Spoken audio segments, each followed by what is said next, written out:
He's overrated, isn't it? Do you guys want to get any closer? What, to the who? Look at you. Normally guests are scared of Sangita, and Paul's gone straight in. He's right next to her. Oh, why will people be scared of me? You're more scary than me. Mate.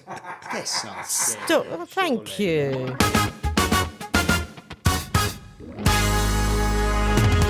Let's have a look at your tattoos. Jeez, wow. So I've got a Lord Shiva tattoo. Nice. Because I'm What? not a practicing Hindu, but I'm half Indian. Is Shiva war? My middle name is Shiva. Yeah, Seriously? Shiva. Well, my middle name is. I've got middle names Edward and Shivananda. Mental. Both sides of heritage. Yeah. Edward Shivananda. Yeah. I love it, man. And have you got a cat? I've got a cat. That is my old cat Merlin, who died aged 19. And was Merlin a big Nirvana fan? Yes, he was absolutely fucking Cat loved it. Cobain. Yeah. And there's a bit of Muse on there as well. Some other references, and I've got a Hendrix tattoo. Oh, mate, that's brilliant. That is amazing. So basically, you've got all your interests represented. Yeah. I love Lord it. Shiva is in the building. Yeah. I think that's such a nice thing to do. Like, if you've had a pet that's died, to get, especially that tattoo looks amazing. Well, so photorealistic. That is Some really people lovely. would just say it's a bit fucking lame, really, isn't it? No, that's lovely. Actually, that's very nice. But yeah, 19 years we had that cat. It's amazing. Yeah. And do you know what's good? Look, eventually, one day, you will die, unfortunately. Yeah. They can take that and frame it. Yeah. Just stretch it out over a canvas thing. Or they frame it. could dry me out and tattoo me on whatever space is left on my body. Yeah, and then imagine if then your cat that you own then has a tattoo of you. Yeah. And but a tattoo of you's got the other cat on its arm. It becomes like tattoo inception. Oh, mate. But no, That'd be they crazy. are lovely tattoos. Those tattoos could just go on forever. Oh, yeah. You okay? Do you want a hug or anything? No, but we've done that. He's had his hugs. We'll have a He's hug had at the his end. quota. Yeah. Really? No more till we finish. Just drink a bit more iron brew. I'll give you a bit of confidence. Yeah. Is that like the lion in what's the name? Yellow Brick Road, Wizard of Oz. He was looking for some iron brew, wasn't it? Lion brew. Lion Yeah, brew. to get some confidence. Lion brew. Get some There we go. bravery. Costa. Like some Scottish people. Like Braveheart. Everyone ready? We're ready like Freddie. You're going to have to do the intro. I tried to remember it, but it just didn't. No, that's stick. all right. All right, I'll do it. Welcome back to Are You Creative? The podcast about creativity in Essex. I keep saying in and around Essex, but it's not around Essex. We're not interested in Suffolk or Kent. No, definitely Or Greater not. London or, Or Hertfordshire. Make your mind up, Romford. You're either in or you're out. Exactly, yeah. You can't pretend to be Essex. Can't have a bit of swagger, but then be London as well, can you? No, absolutely. It's just boring. It's East London, isn't it? That's right. Yeah. Get it right. Either that or you could be Essex. I'd rather be Essex.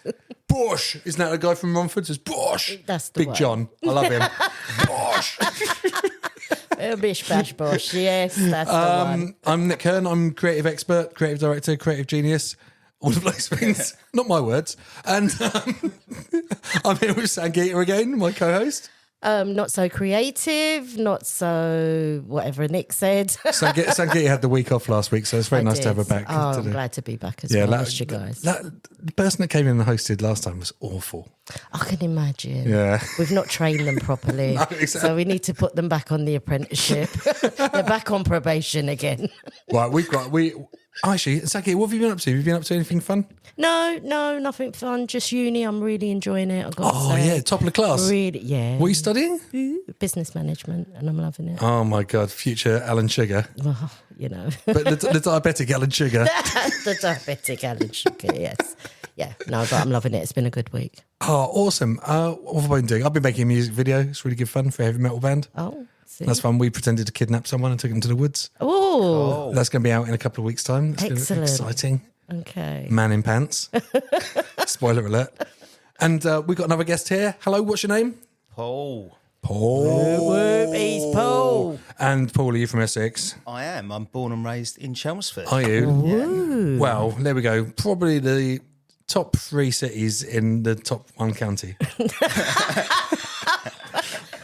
What other cities are in Essex? Colchester and Southend. And And Southend. now, That's yeah. it. Is Basildon a city yet? They're just Not making yet. everything a city now. No. Vange will be a city by the end of by 2030, won't And it? Pitsy. Good old Arlo. Arlo's And then- got a bit of regeneration. Oh, like, yeah. And the Canvey Island's going to just break away and be its own state, isn't it? They'll put some little propellers on it right. and get out. So, that's amazing. From Chelmsford. And I have a very important question for you. Are you creative? I am. Well, I'm creative. You invited me on here, so yeah, I'm creative. Yeah, you have to say yes or no. Yes, affirmative. I am. Are you creative. sure? Affirmative. All right, cool. So there was stamping the passport and a tick in the creative box. Brilliant. Now, what we do, first of all, Sangita has to sort of guess what you might do creatively. Now, we've already looked at your wicked tattoos. You've got Jimi Hendrix tattoo, you've got a cat tattoo, you've got your Shiva tattoo. I mean, who would live in a body like this? It's got to be an artist. An artist? Yeah, what sort of artist? Like a one of them drawing artists. Yeah, Like, a literal artist. Yeah, like yeah. Wrong. No way. Come on. So he confused me with the cat because I saw the cat thing and I saw the skateboard and I thought, I wonder if he created that. What, the cat? No, the drawing of the cat I'd that be went. very No, rich that's- if I did. Yeah, that's Rip and Dip. That is the Oh, swearing okay. cat. It's brilliant. I You don't don't know. look like- I give up. Okay. I can't tell. Paul, what do you do? I'm in a band.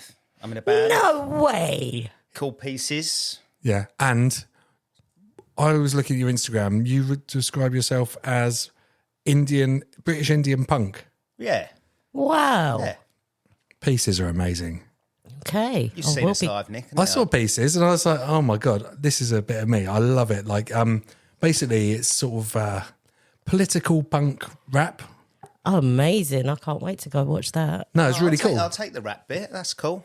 What, do you not think it's like rap? Well, no, I think sometimes I find that I'm getting lumped into a sort of like grime, like amongst like played with Native James the other week and Yeah. Pro Green was on the lineup, which was mental.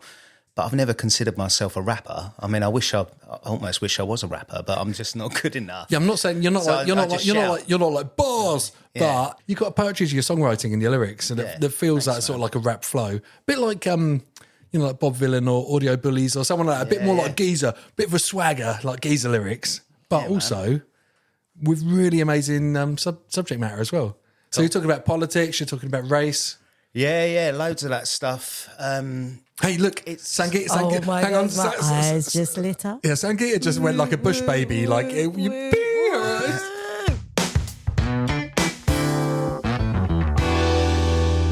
Well, I think I mean the Lyrics. songs you're probably describing, Nick, are all of the unreleased ones. Yeah, where I've deliberately leaned into just being a bit more pokey. yeah.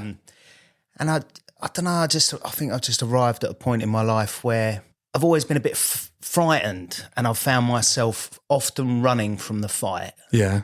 And I'm just not in that place anymore. I don't think we can just sit back and ignore communication. No. Do you know what I mean? Like, so the songs they're a good place for me to be vulnerable, to like talk about how I really feel. But it's quite tricky for musicians because you're getting really vulnerable, and then you're going to stick them out into the world for people to judge. And you've got to hate defend your opinions. Yeah. So so they're coming out soon. And do you think, like this year has been an amazing time for political music? I can't remember any year like this year for a while. Yeah. Probably since like Rage Against the Machine and stuff, where Kneecap being out, Bob Vylan have been smashing it as well. Yeah. And then I'd even put Hyphen in that.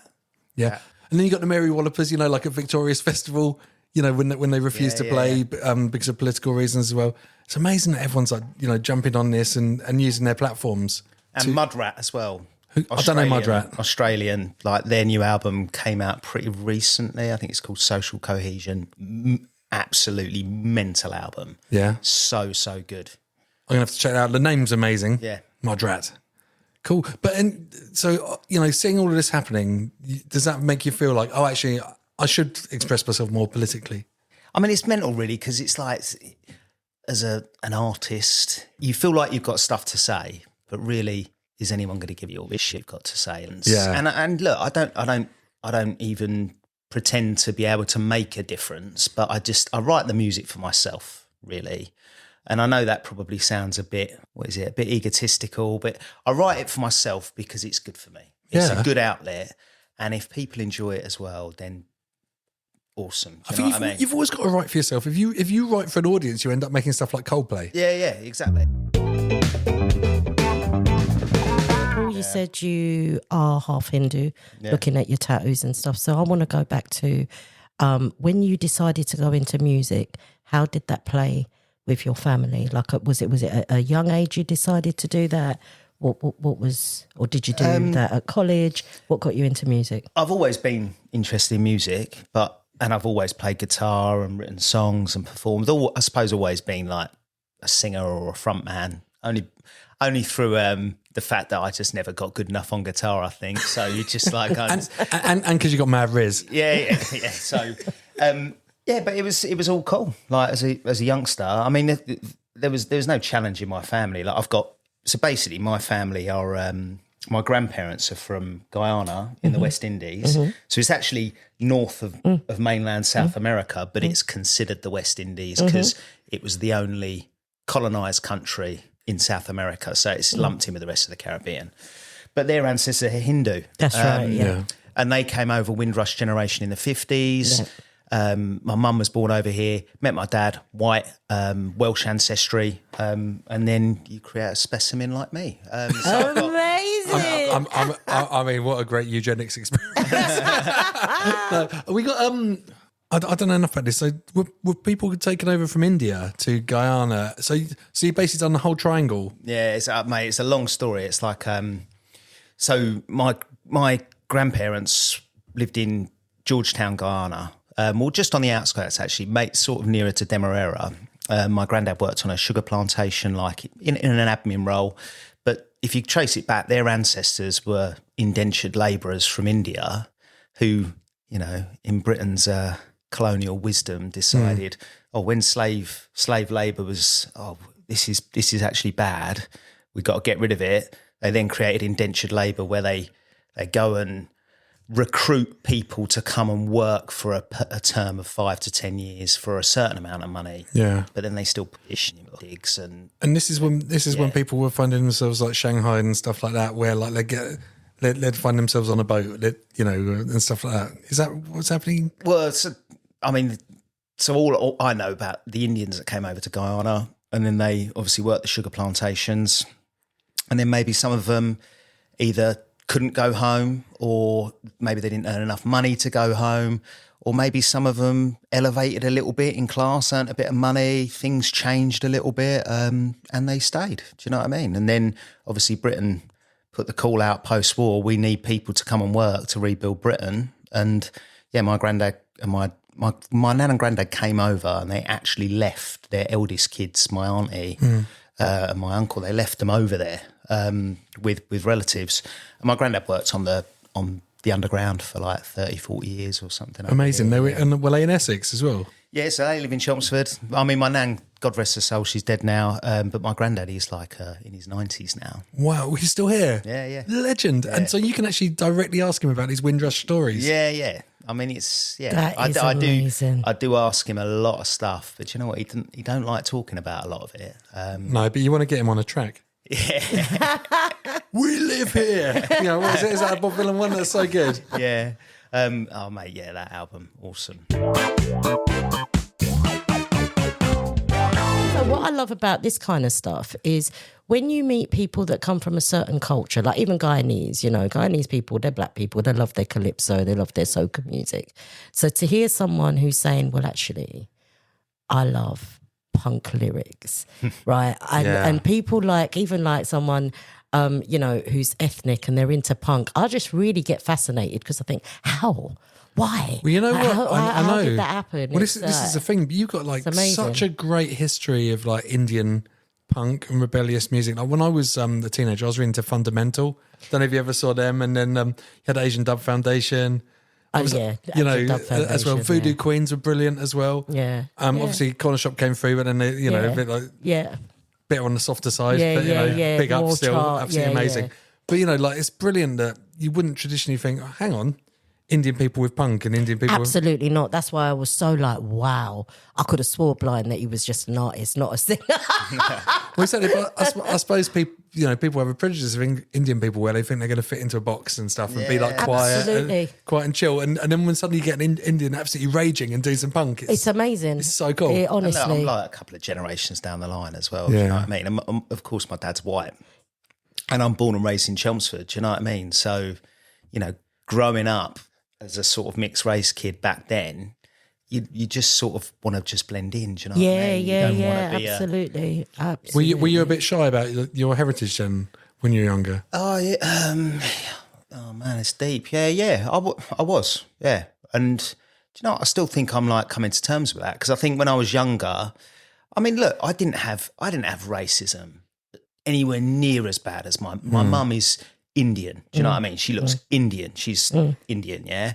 My grandparents are Indian. But obviously I've got white heritage as well. So, I mean, as a youngster, I got a lot of hacky stuff and that was difficult, but nowhere near as bad as they had to endure. But I suppose what's been tricky in my life as well is that I found myself as a youngster trying to hide that stuff because I just wanted to fit in. I didn't want to become a target.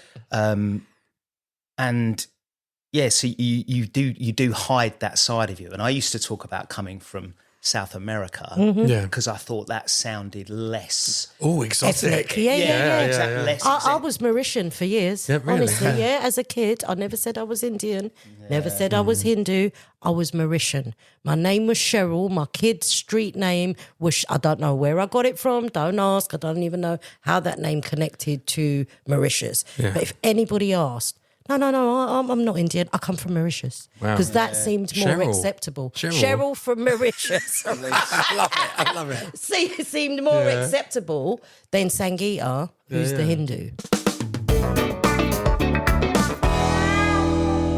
Wow. It's really cool to hear you say that because, it's just weird. Like you see, you sort of hide this part of yourself for a long time. But then I've got to a stage in my life where, well, do you know what? I'm actually like proud of my heritage. Yeah. And it's funny because even in my older years, you still, I've definitely got whiter in appearance over the years. So some people wouldn't even say I'm mixed race. Yeah.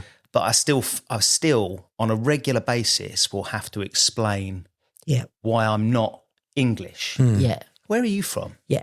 Do you know what I mean? I'm from Chelmsford. No, but where are you really from? Where are you really from? I think this is... Like, I'll have You look a bit Greeky, actually. Me and my missus, we went to a spa. I think it was like for my birthday last year. And she took me there and we had like a, jacuzzi and a massage or whatever. And some random woman there just said to me, she said, are you Greek? And I went, no. Why? And she went, I've had a lot of holidays in Greece, so I know like a bit of the language, so I wanted to just do a bit with you. Yeah. And I was just like, no, I'm from Chelmsford. I've got a mate like this, and we call him a cultural chameleon because wherever we go, people assume he's from their country because he's a good-looking guy, and he's mixed race, Mauritian, Greek. And everyone just looks at him and they're just like, they're like, oh, this guy's from my country. Yeah. And I think it's hard for people to get their head around. Oh yeah, definitely. And I mean, it's just weird. So you hide it as a kid, and then you get to a stage where actually I'm sort of proud of my heritage now. But then you're still questioned about, are you English? Where are you really from? And then even now, some people don't even think that I'm mixed race. Do you know what I mean? Yeah. So, and then there's a fear that I'm not allowed to, talk about racism and stuff like that. But actually, really, white people need to be having the conversation as well. 100%. And they are, do you know what I mean? 100%. I think that's what's really important in music as well at the moment, because actually, I was even reading today that instances of racism are really, really rising. And I think we all got quite comfortable. Like we thought a lot of the way, like, microaggressions and stuff was still there, but a lot of like overt racism was really dying away. Yeah, I spoke to my mum. I went for a coffee with my mum and my auntie the other day. My mum was telling me about like just a very small racist experience she had in Boots in Chelmsford, like within the past week. Do you know what I mean? And we were just talking about how it's just scary at the moment. think all of that stuff's such good fuel for music and for, you know, lyrical content and things, and to be getting out on stage and giving people these ideas while you got a captive audience listening, sharing your experience, sharing your mum's experience. It's so important. Yeah. It's been awesome. It's been really liberating for me as well. And do you know what? I don't think, like I said, it's sometimes you can be scared of this stuff, and I think the scene has given me courage to be myself. Yeah. You know what I mean? And I don't think I could do that without the support of the scene, or seeing even the bigger artists like Bob Vylan, do you know what I mean? And Mudrat and Hyphen, like doing it, do you know what I mean? And talking about this stuff. Yeah, and even I saw like you got booked for the Meff Fest, which was massive. The Meffs, Lily Meff, who'd been on the podcast before. But, you know, that was at Essex Uni. That was a big gig. That was, well, and the Meffs are like, they're brilliant. They like stand up for social justice. They're rebels as well. And to give you that stage. That was our biggest gig yet. Like, Amazing. seriously, I got a message from Lily. She's so cool. She's like just the ultimate front woman. Just amazing.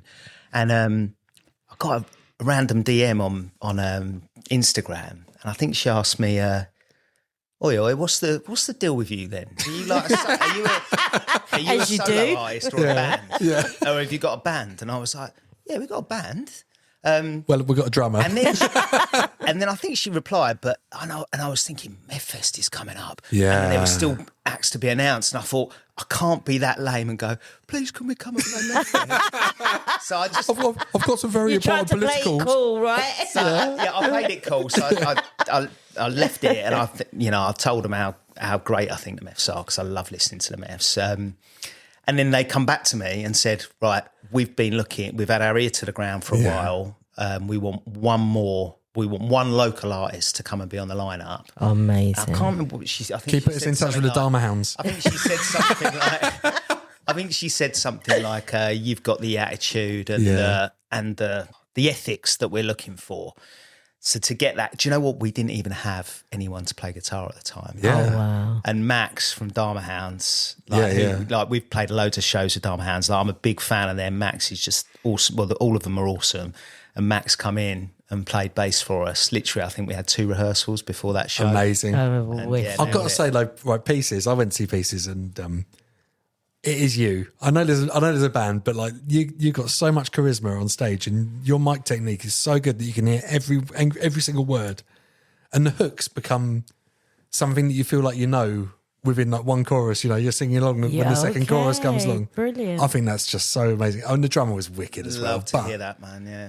But yeah, that's what it's about. And you've got like someone from Rad Pit in Pieces at the moment. Yeah, well, well, let's not talk about that. No, it's cool. It's cool. Like, so Ross is like drummer, one of my best mates. Known Ross for years, and obviously we were trying to. It's difficult at our age because we're a bit older as well. We've all got. I don't kids. know about maybe you, not me. I'm still 21. We got kids. We've all got day jobs, and it's like, we want to do the bands, or I want to do the band stuff. So you're right. It's my project, I suppose. It's me, but Ross just loves playing. Do you know what I mean? I think I got him. It helped get him playing again because like he come to play in the band. But it's difficult to find musicians where you can manage all of the diaries. Yeah. So I just said, look, I just want to roll with bass guitar. I want dirty, fat bass riffs. And Matt from Rad Pit has come in to help us out because he used to be in bands with Ross years ago. He's amazing. But he's already into other bands. So he's in Big in Sheboygan and Rad Pit as well. Yeah. But between the 3 of you, you've all got so much charisma on stage. Yeah, and you're all doing your own little thing. Like Ross is a real high energy drummer, and I would say, what's his name? Matt from Rad Pit. Yeah. Oh my God, it's like he's wrestling an anaconda. His bass. Oh, I can't wait to go and watch energy. this. And Matt as well brings life out in me as well. Like when he's jumping about, getting out off the stage. I mean, he had to at that gig where I saw you because the stage was quite small, but just being in the crowd and amongst it, that's what it's all about. It's one of those bands that every photo you take is going to come out blurred because everyone's like moving around so much. How do you go about selecting the kind of gigs you want to go to, or how does that work in your world? Like, what? Selecting. I'm going to do that one, but I ain't doing that one. I wish we were selecting. Yeah, I've got to be honest. It's Well, how do you go about getting bookings? Well, What'd you do?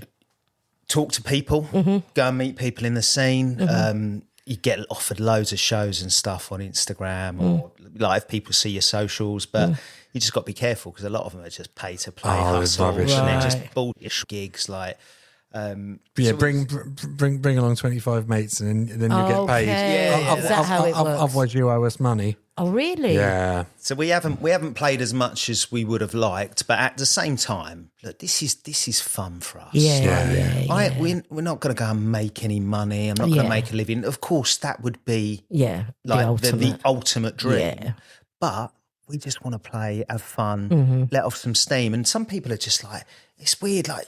Why are you doing this stuff? Why are you doing music? And I'm just like, you go fishing, you go and play five-a-side, you go to the pub. Like everyone's got an outlay. I've got to unleash the rage. We just go and rehearse, and it's just mates having a good laugh. Do you know what I mean? And also when you're there in that like whether you're rehearsing or at a gig, I ain't thinking about any of my other problems. I'm not thinking it's almost like the perfect meditation because when you're concentrating on the music, concentrating on delivering vocals, you ain't got you can't think about other stuff. It's like that film. Have you seen that film Soul? You know, when the guy's playing jazz and the whole world just drifts away and he's in the zone.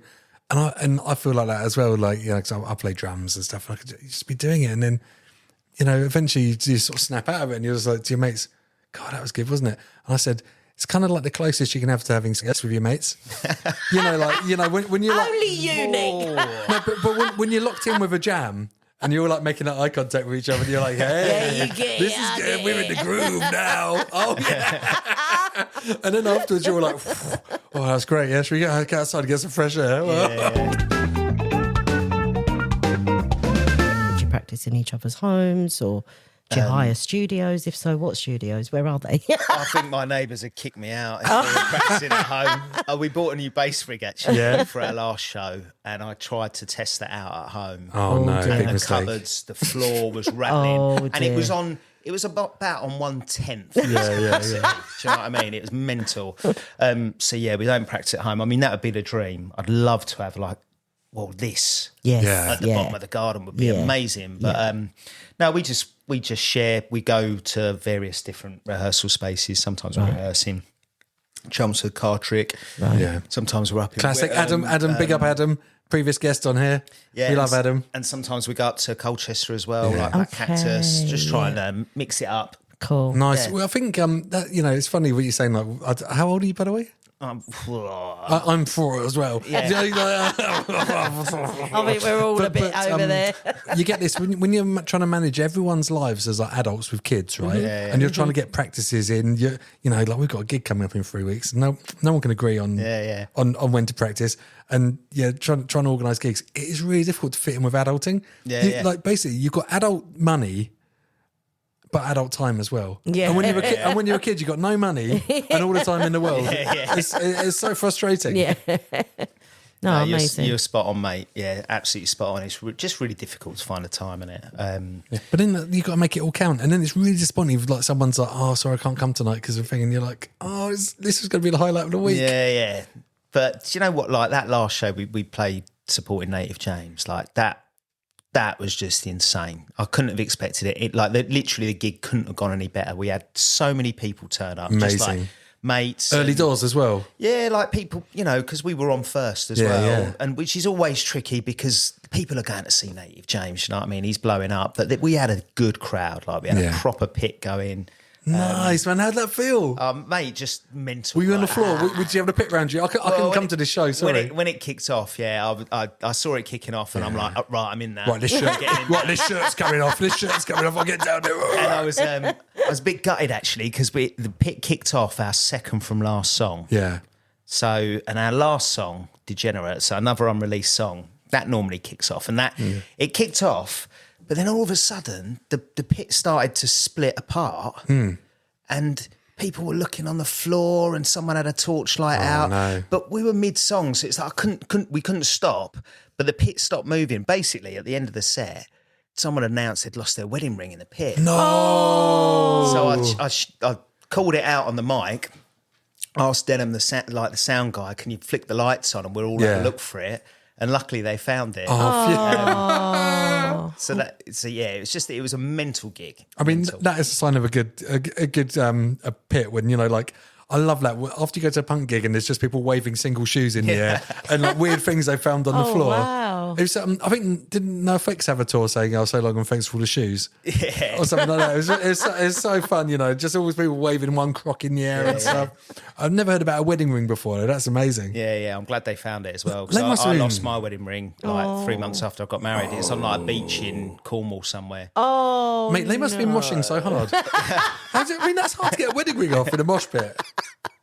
I think it was cold. I think we were playing like cricket or rounders or something on the beach, and it must have just fallen off. Yeah, well, that's the official story anyway. I was with my wife. Okay, Because she made me walk the length of like Cornwall's like. Oh, that's good. It wasn't that a swingers holiday? Then that's all right. No. love it.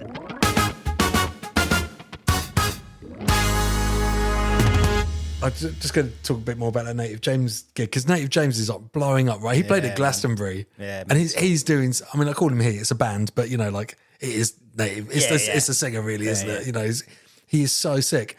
And I think what's wicked is because him and Meffs are still coming and playing these small venues, around the county as well. When they're going and playing massive places, massive shows. I mean, bloody hell, Meffs were supporting Alice Cooper. I know, it's mental. Yeah. Meffs have supported NoFX as well, haven't they? Yeah. But it's so awesome that Native James was still coming. He brought along Professor Green, mega pop star. Yeah. I saw Prof Green actually a couple of weeks ago. He was at one of Flex. This is big up to Flex, young people's organisation up in Basildon. Miriam managed to get Professor Green to come in 2 weeks ago. It was an intimate affair, and honestly, he was amazing. So humble, wasn't up himself, didn't come with security, came with his kids, spoke to everyone just like he was part of the crowd. And what was really nice, I had like this 15-year-old and go, is he really famous? And I just went to her, text your mum, ask her, right? Or Google him. Yes, he's famous. So well done, Sangita. Yeah, Paul, it wasn't that special Eurofing with Pro Green. He's everywhere. No, he's not everywhere. He's selective, but he's a nice guy. Is what we're saying. He stands out anyway. He's about 6'6", so very recognisable. He's a lovely guy. He's really humble, and I like that because he's successful, isn't he? But it was crazy that because Native James, his guys said, "Oh, like Professor Green's going to come and play," so I knew about it, but it wasn't announced. Yeah. And I was waiting for the announcement, and it was announced on the day. But I was actually surprised because Native, like they've got their headline tour coming up. Yeah, and I was thinking, and they're still playing Hotbox in Chelmsford. It's so cool. Yeah. Did Pro Green watch you? No, he didn't get there in time. Oh, what a shame! I mean, can you imagine when you're, when you're writing your lyrics and whatever you make your songs, and suddenly you're like, "What? I'm supporting Professor Green." Yeah. It's crazy. Mad. I mean, if I can think back to like a year ago, like I said, this is fun. Of course, I wanted it to go somewhere, and you give yourself, like a few smaller targets. Like I want to have 100,000 streams on on listening platforms, or I want to have been played on local radio and national radio. So I've ticked both those off. And then, but in the last year, like we played Sounds Good Festival in Chelmsford. Well, that was awesome. Brilliant. Big up, John. With huge artists, you know what I mean? Like really, really top bands. Like we had like Maruja getting massive as well. People massive. And then to play like Meff Fest, incredible. Supported Native James a couple of times now, like on the same lineup as Pro Green. What's your next dream? You got let's do some manifestation now, right? What's your next level? Download. Do you know what? We have talked about this. I think the dream for us, I would love to play 2,000 Trees. Mate, that's my dream. The forest, the little forest stage. Yeah, well, in the woods. That one, or just have us on any stage. That is my dream. I think if we could play that in the next couple of years, I think I could die happy. I'd be happy that I gave music a proper go. Yeah, and I can feel quite happy that we were relatively successful. Took my daughter. Oh, awesome. It was last year.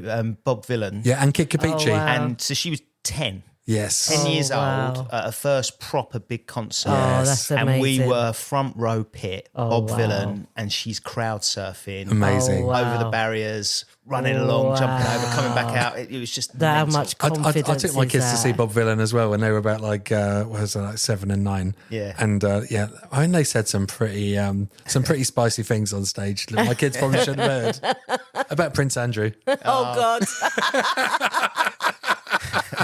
I didn't have to explain it to This is a warning. Yeah, I mean, it was funny. We were there to see Rick Astley and Bob Vylan won the same festival, so it was pretty mad. Oh, wow. But yeah, let's manifest that 2,000 trees. Yes. Yeah, Yeah. and then you can take me as well. Of course, man. Of Yeah, course. I'll carry your mic or Or I'll carry your lyrics. I'll come in roadie for you if you Yeah, like. yeah, sick. Always up for it. Always up for it. Actually, here we go. I am a coke addict, It's a coca-holic addict. I'm a Diet Coke addict. mate. Diet Coke's the one you got to look out for. That's even more like addictive, and it's like gets hooks on you. Yeah, and before you know it, you're on 12 cans a day. But you because you were talking about sobriety earlier on. Yeah. And I think when I came to your gig, like you were actually talking about it on stage. Yeah. And about your sobriety journey as well. One song, Degenerate. Yeah. So it's an unreleased song, but it's basically written from the perspective of just getting stuff up in other people's kitchens. Yeah. But then obviously arriving at a point where it's not actually that fun anymore. Yes. But it's a really fun song. Like that's the one Yeah, we yeah, finish on, and it's great fun. It's like loads of energy. But yeah, I think I announced like it's not, this is a song about doing that. Yeah. A problem for me anymore because I've been in recovery over 9 years now. Amazing. So teetotal, congratulations. no drink, no drugs. Brilliant. And do you find that for productivity with like creative outputs like music and stuff, it's like for me, like because I don't drink or anything anymore. Yeah. And I find myself so productive because I've got to channel all that like Yeah. mad energy into something else, and it's creativity and it's much more rewarding. Do you know what? It's literally the best thing I ever did with my life. Oh, I'm so amazing. grateful that I hit a rock bottom and was able to become a proper full-blown drug addict because I wouldn't have been able to like have had the opportunity to recover in the way that I have. Yeah. But like going through this sort of like, I'm in a sort of 12-step fellowship and like it's good stuff, man. It's like, just a design for living. It's like a cheat code for life. And the stuff that I'm doing today, like I couldn't have ever dreamed of trying to do in active addiction or even, when I was a bit younger and maybe drink or drugs weren't as big of a problem for me. I still couldn't have dreamed of doing them then because I was either full of fear, low self-esteem or whatever it is. But today I just feel like life don't get any easier, but I'm getting better. I think when you're younger as well, and a lot of bands and a lot of creative people put this thing out where it's the drugs that are the magic that's helped them with their creativity or the booze or the rock and roll lifestyle that's inspired them. But actually, I think that sometimes I find out the most productive, hardworking people, the rest of the band are off doing the stuff, and there's someone that's there that's sober, that's doing all the work and stuff. But I suppose it's cool for people to present this thing where they haven't tried too hard, no way Cypress Hill wrote all that stuff, smoking that much weed. I don't know, but I feel like I feel like being productive is such a good drug for me, like creatively productive. Yeah, I think if anything, the thing I struggle with the most these days is just still trying to just give yourself time to just chill out. Yeah, because I'm productive, but actually I'm still quite a procrastinator. So I will spend far too much time thinking about the things I want to do and what I want to achieve and not putting in any action. Rather than doing Do you know what I mean? it. But Yeah. don't get me wrong, I'm achieving way more Yeah. in sobriety than I was in active addiction. I do miss that as well, actually, because sometimes just going to a pub and sitting there for a pint, or I used to love smoking a cigarette because like you could you're just not doing anything for 10 minutes. Yeah. I'm on smoko, I'm having my smoke, and having that enforced bit, and you can't, at work, you can't just go and I'm just going to go and stand outside for 10 minutes. Yeah. Why? Get back to your desk. Mate, I think non-smokers used to hate that, didn't they? They did, the smokers yeah. at work going out for a break Yeah. every hour or whatever. Yeah. But yeah, I was that guy for years. I don't smoke now, but if you see me at an event or a festival, and so, I'm a ponce now.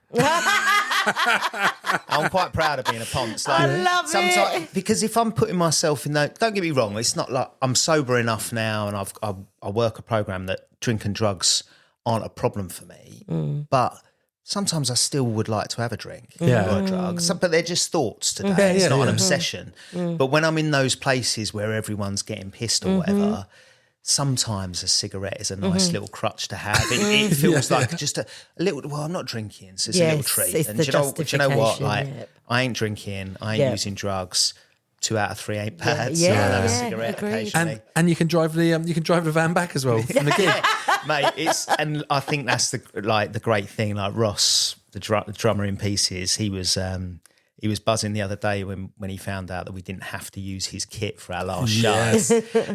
We used the headline band's kit, so it meant I could pick him up first. Although I did arrive at his house with a flat tyre, I didn't realise. Stick a symbol on it, He was mate. like, "Paul, That's you right. do know Snare you've drum got or a flat single. tyre?" So I had to drive his car. Then drove him back later. So we were like 2 a.m. Like outskirts of Chelmsford, changing my flat tyre with the spare. Ross is 7 pints deep. There's a little video clip of it on my Instagram. Oh, was he offering moral support from the sidelines? No, mate, he did most of the work. I got the jack out and did the turning. He did all the hard work. I love it. See, 7 pints wasn't bad. 7 pints is not bad. Sangita, this is the glamorous bit of being in a band no one ever tells you about. Being the drummer is the worst because often you're driving, so you got the most stuff and you're the last person. But yeah, it's all like fixing things by roadsides, eating Greggs. Yeah. I'm always a good roadie though. Yeah. Like as a front man, I'm not bringing any instruments other than a MacBook or whatever microphone. I will always help Ross unload his gear. Sometimes all of his drum stands are up before he's even realised what's going on. But unloading that ego takes ages, doesn't it, for a front man? Mate, exactly. Pre-sobriety, there's no fucking way I would have been setting up that drum kit. No, you would have been like, oh, let's go see what's on the rider.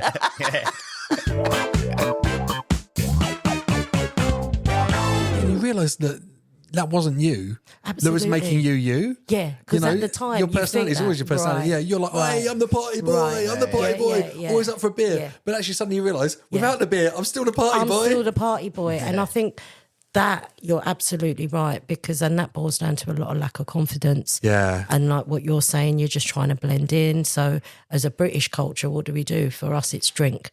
It wasn't so much the drugs, but it was the drink. And then obviously the drugs scene kind of kicked in and what have you not. But I'll tell you what, like a live gig has never been made better by a musician being drunk. And like a lot of people I know think, oh, I'll go have 1 or 2 before I go on stage.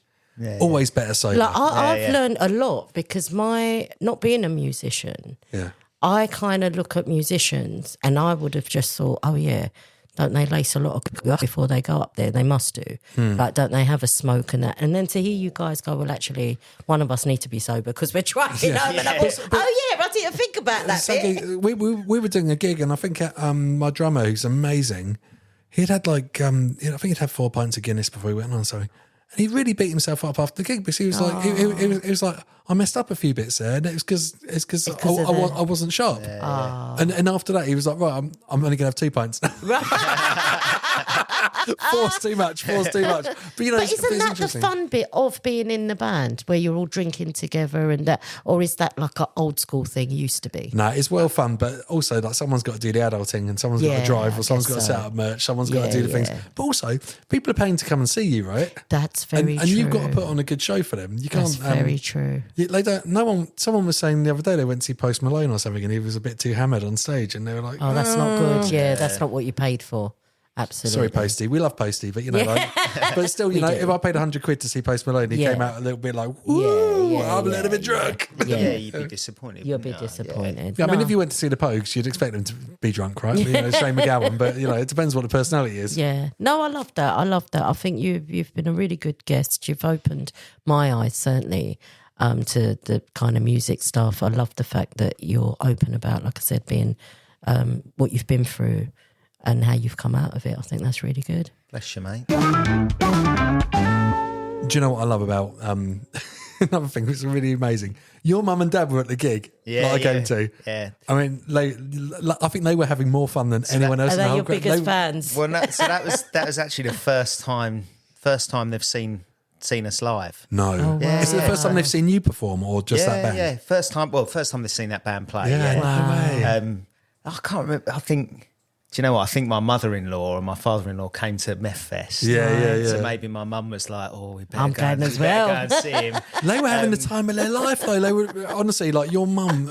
They were buzzing. They took so many photos and stuff. Yeah, it was nice to see him there. To be fair, it was. how proud. Yeah, it was a proper blessing. What I like that though, when you're playing like heavy music, right? Like some like funk music, but it's got a message and it's got hooks. Everyone can get into it, right? Yeah.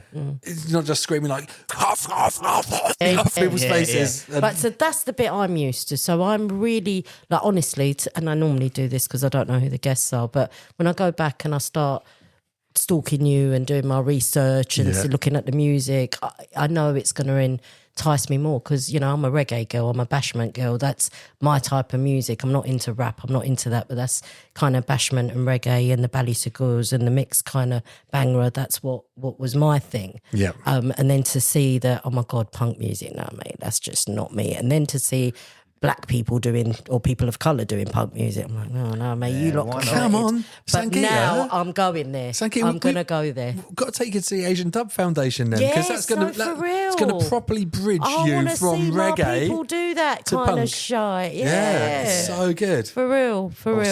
Listen to some Skindred as well. Yeah, See, like, this is all new for me and I just can't wait to learn. I think a Welsh bit more reggae about metal. it. Oh, wow. Woo, woo. Yeah, they used to be Dub War. I used to love Dub War so much as well. Okay. Skindred are amazing. Do the Newport Helicopter as well. Oh, Everyone takes their tops off and spins around their heads. Oh, I love it. So good. Benji is a proper like real Legend. inspirational legend. The front man Okay. from Skindred and Dub War. Oh, I can't wait. You know, it's funny, isn't it? Like, I think there used to be like an age limit on bands. You know, people used to be like, oh, after like 27, 28, no one's going to be interested, whatever. But I think it's wicked now. Like the scene is so open for people of all ages to do music, and like, and you don't have to end up being in like a bad cover band playing Phil Collins in the pub when you're over 40. You know, you can be out there still like go on. raging on stage and like really like creating new things. Yeah, man, I'm with you, but I think there's still a lot of fear that comes with it because I think when I got sober, I think I decided I need to give music a go because I think I was too distracted. You know, in the years where I was drinking and using, I was just working or doing, you know, just too busy getting pissed or whatever. So when I got sober, I'm like, I really need to give music a go because on my deathbed, this will be something that I regret. Do you know what I mean? And I didn't want to be in that place. But I was so worried about being a certain age. Do you know what I mean? Like, I'm past 28, so I'm over the hill. Yeah. And do you know what? But people do. Like, even your mates would be like, "What? You're doing That at this music? age. Mate, come on, we're not teenagers anymore. Yeah, you're going to that's make punk right. music?" And I'm like, "Well, fuck yeah!" I got sober for a reason. Like, I want to live my life, and that stuff. When I'm on stage, I feel alive, Mate. This is what I think as well. When it's like so. When we were teenagers and we were being punks, were you just faking it? Because I still feel like a punk, you know. And like, but this is what I think. It's just like haven't you got that spirit in you for your whole life? Yeah, you know, exactly. And for me, I still want to create. Like I've got my ideas for my next band. You know, now I'm 49 tomorrow. We'll have a talk about that after. I'll help you out. Oh, big time, mate. I need a vocalist. Yeah, I think as long as I can, you know, spend time with the people I love, like my wife, my kids, etc. Yeah. Continue to help other drug addicts. Yes, I love that. And rage on stage occasionally. I love that. Then Rage I'll on be happy. stage. What do you you know, when you talk about helping other drug addicts, like what would you do? Do you go and run classes and stuff? I don't know how it works. I mean, it's like you get service at meetings. It's part of the deal. Like of a 12-step fellowship, it's like someone was, you know, nice enough and kind enough to take you under their wing and help you get clean and sober. Yeah.